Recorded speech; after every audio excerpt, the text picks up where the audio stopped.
Saudara-saudari terkasih dalam Kristus, hari ini Minggu 27 Juli 2025, Pekan Biasa ke-17 tahun C. Bacaan dibawakan oleh Margareta Yvonne dan Vincentius Johan. Mazmur dilantunkan oleh Gabriel da Costa dan renungan ditulis oleh Katarina Sugiyarti. Selamat menekuni Sabda Allah.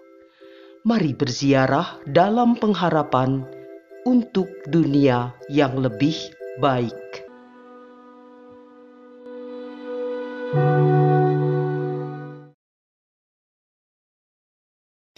Dalam nama Bapa dan Putra dan Roh Kudus. Amin. Bapa kami yang ada di dalam surga, dimuliakanlah namamu.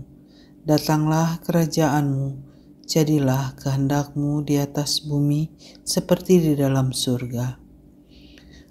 Berilah kami rezeki pada hari ini, dan ampunilah kesalahan kami, seperti kami pun mengampuni yang bersalah kepada kami.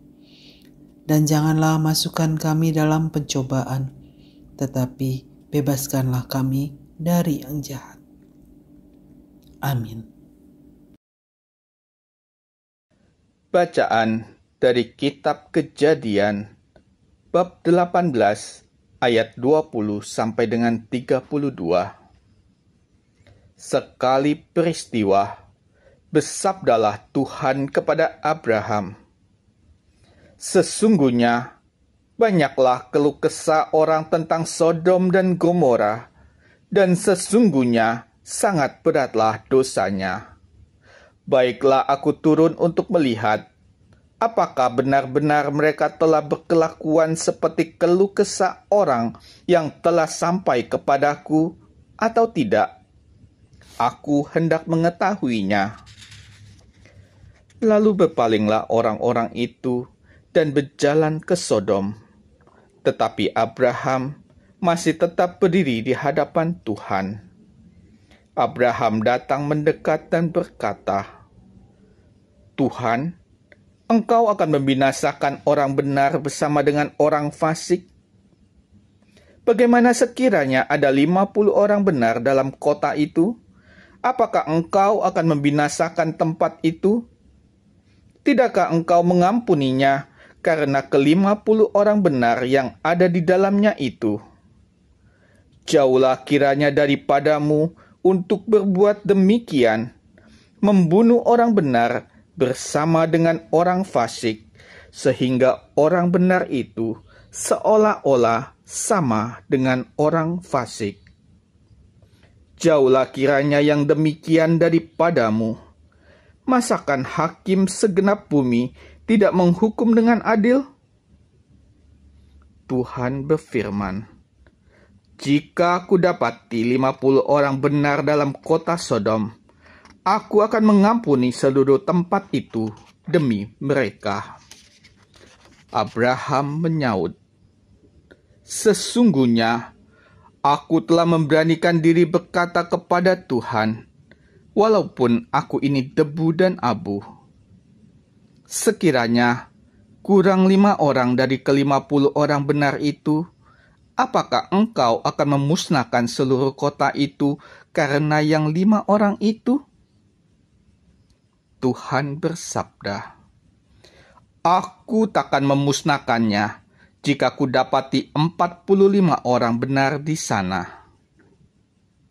Lagi Abraham melanjutkan perkataannya, "Sekiranya 40 didapati di sana?" Sabda Tuhan, "Aku takkan berbuat demikian demi yang 40 itu."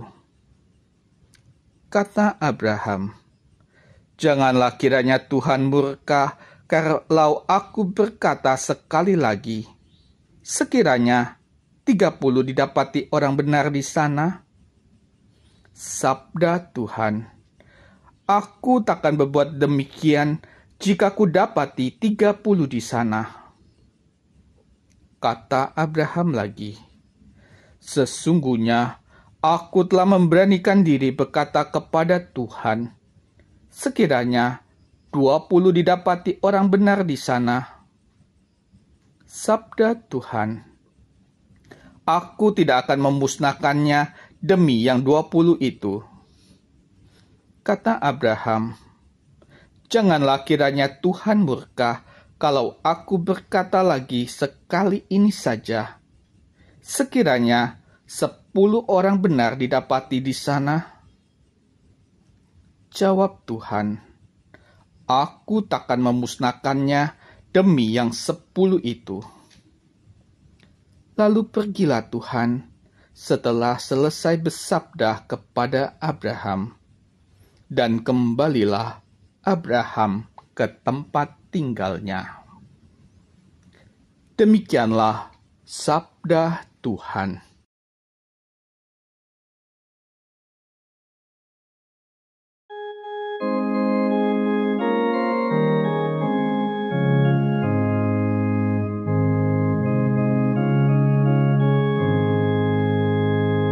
Pada hari aku berseru kepadamu, jawablah aku ya Tuhan. Aku hendak bersyukur kepadamu dengan segenap hati, sebab Engkau mendengarkan kata-kata mulutku. Di hadapan para dewata aku akan bermazmur bagimu. Aku hendak bersujud ke arah bait-Mu yang kudus. Pada hari aku berseru kepadamu, jawablah aku ya Tuhan. Aku hendak memuji nama-Mu oleh karena kasih-Mu dan oleh karena setia-Mu. Sebab Kau buat nama dan janji-Mu melebihi segala sesuatu. Pada hari aku berseru, Engkau pun menjawab aku. Engkau menambahkan kekuatan dalam jiwaku. Pada hari aku berseru kepadamu, jawablah aku ya Tuhan. Tuhan itu tinggi, namun Ia memperhatikan orang yang hina, dan mengenal orang yang sombong dari jauh. Jika aku berada dalam kesesakan, Engkau mempertahankan hidupku. Terhadap amarah musuhku, Engkau mengulurkan tangan-Mu. Pada hari aku berseru kepadamu, jawablah aku ya Tuhan.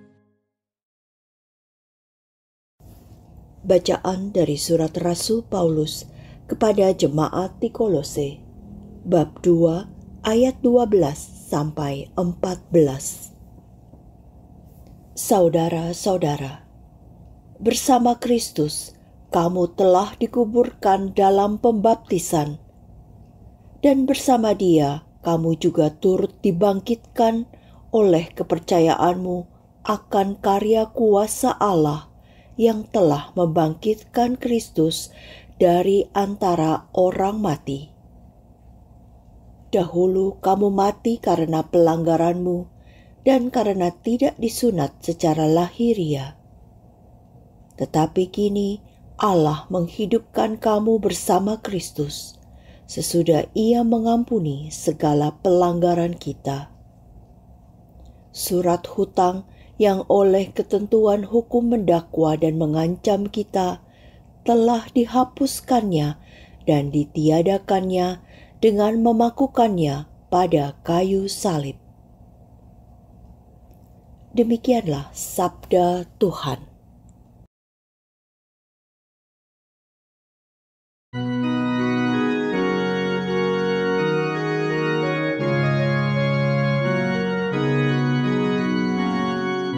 Haleluya,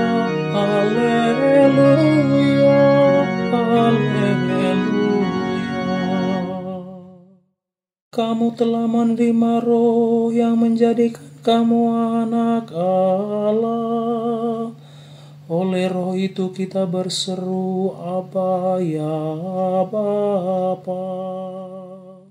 Haleluya, haleluya, haleluya.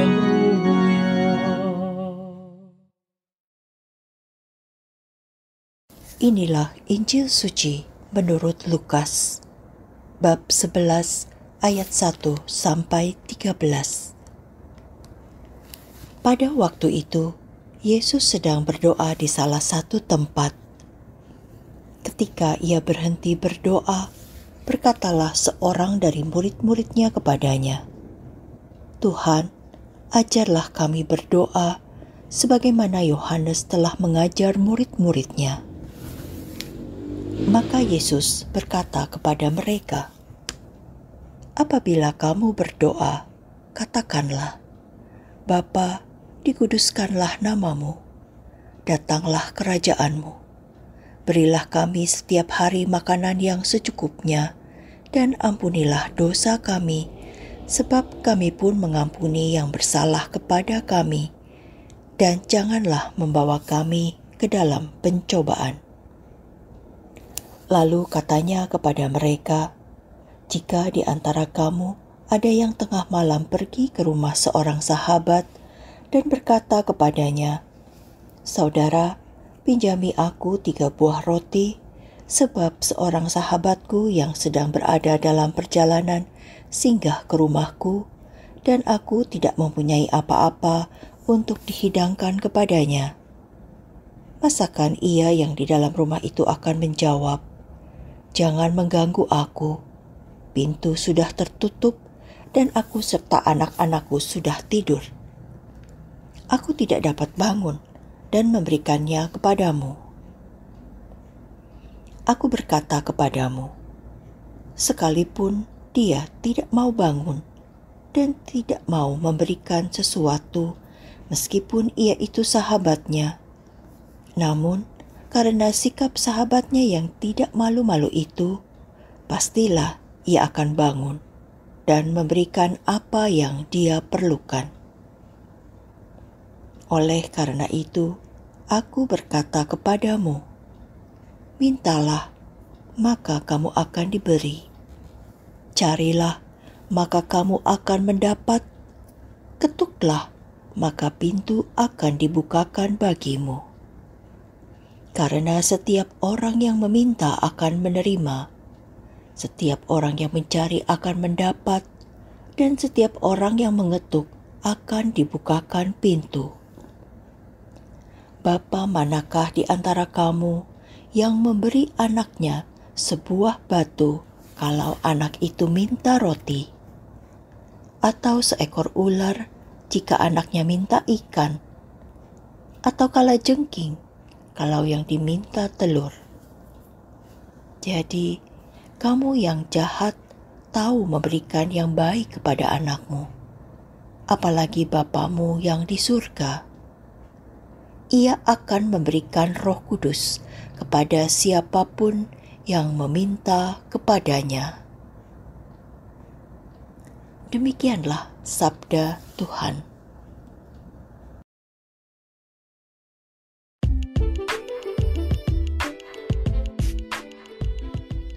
Tuhan, ajarlah kami berdoa. Renungan dibawakan oleh Katarina Sugiyarti.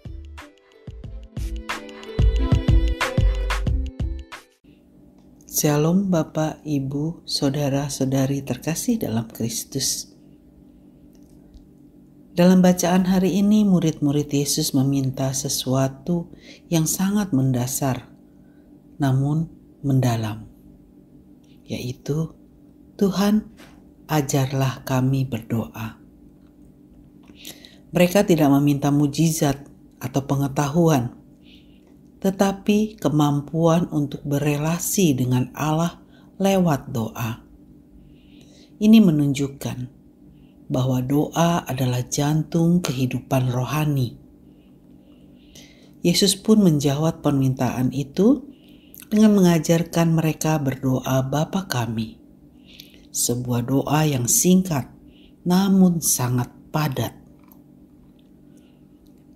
Doa ini membuat unsur pengakuan akan keagungan Allah.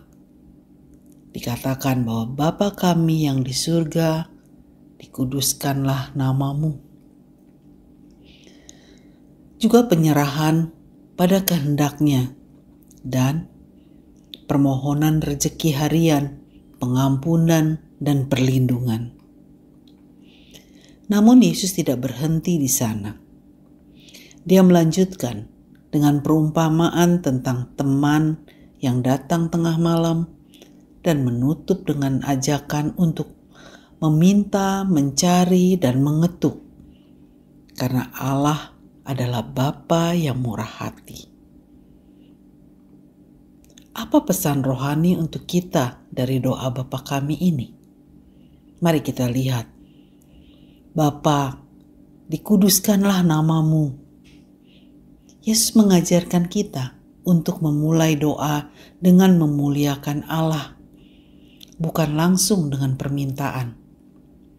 Ini menempatkan Allah sebagai pusat, bukan kita, diri kita sebagai pusat. Doa bukan hanya soal kebutuhan kita, tetapi hubungan kasih dengan Allah yang kita sebut Bapa. Kita diajak untuk selalu menghormati dan menguduskan nama Allah, baik dalam pikiran, perkataan, dan tindakan. Refleksi buat diri kita. Apakah aku lebih sering datang kepada Tuhan hanya saat butuh, atau aku juga datang untuk menyembah-Nya? Pada doa Bapa Kami dikatakan juga, datanglah kerajaan-Mu. Kita berdoa agar Allah memerintah dalam hidup kita, dalam dunia ini, dalam hati umat manusia. Kita dipanggil untuk membuka hati pada kehendak Allah, bukan sekedar memaksakan rencana kita. Ini juga mengundang kita untuk menjadi pelayan kerajaan Allah, pembawa kasih, keadilan, dan damai di tengah dunia. Kembali refleksinya untuk hidup kita. Apakah hidupku sudah mencerminkan nilai kerajaan Allah seperti yang Yesus ajarkan?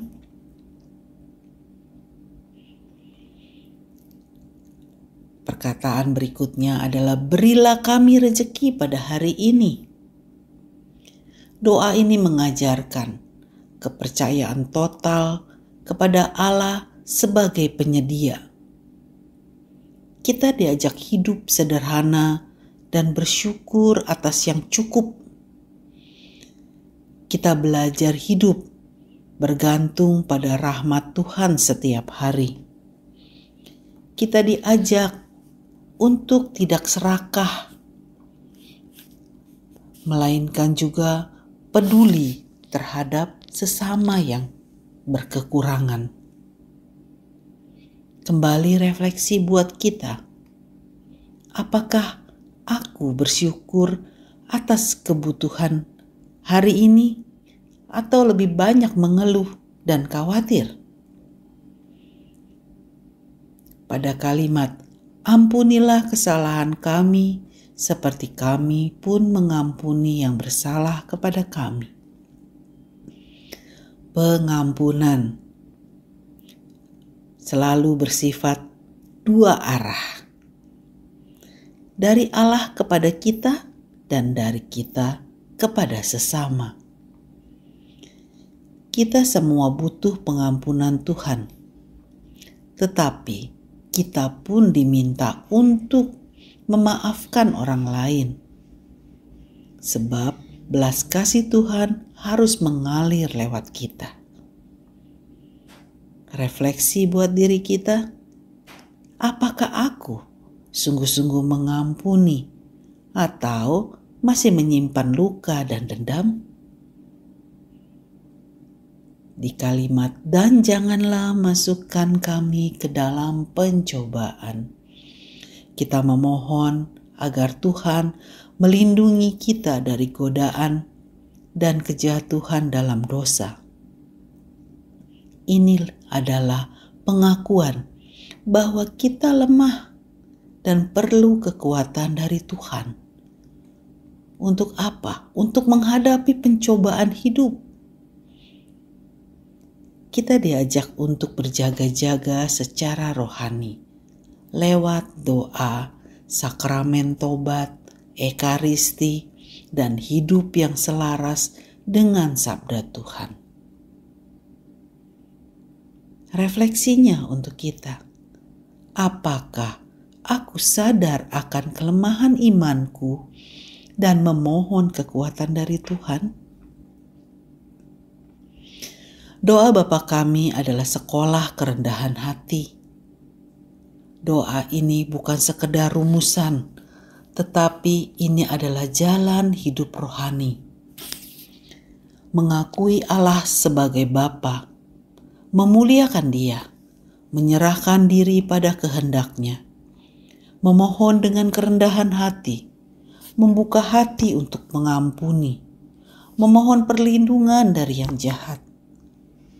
Dan doa ini membentuk kita menjadi anak-anak Allah yang rendah hati, penuh iman dan cinta kasih kepada sesama. Berdoa adalah hubungan, bukan kewajiban.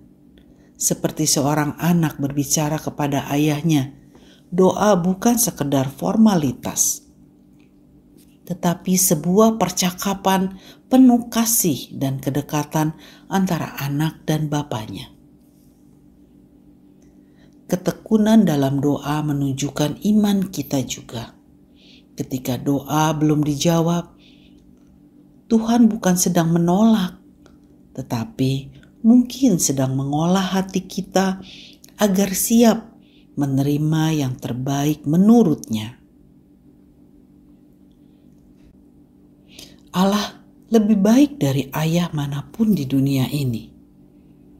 Jika manusia yang berdosa saja tahu memberi yang baik, apalagi Allah. Dia akan memberikan yang terbaik kepada siapa saja yang meminta. Damai sejahtera bagimu, kita semua disayang Tuhan. Mari kita berdoa. Ya Bapa yang Maha Baik, ajarlah kami untuk berdoa dengan hati yang terbuka seperti anak-anak kepada Bapanya. Buatlah kami percaya bahwa Engkau mendengar setiap seruan kami, bahkan saat jawaban-Mu tidak segera datang. Berilah kami Roh Kudus agar kami semakin mencintai-Mu dan hidup kami menjadi doa yang hidup setiap harinya. Amin. Dalam nama Bapa dan Putra dan Roh Kudus. Amin.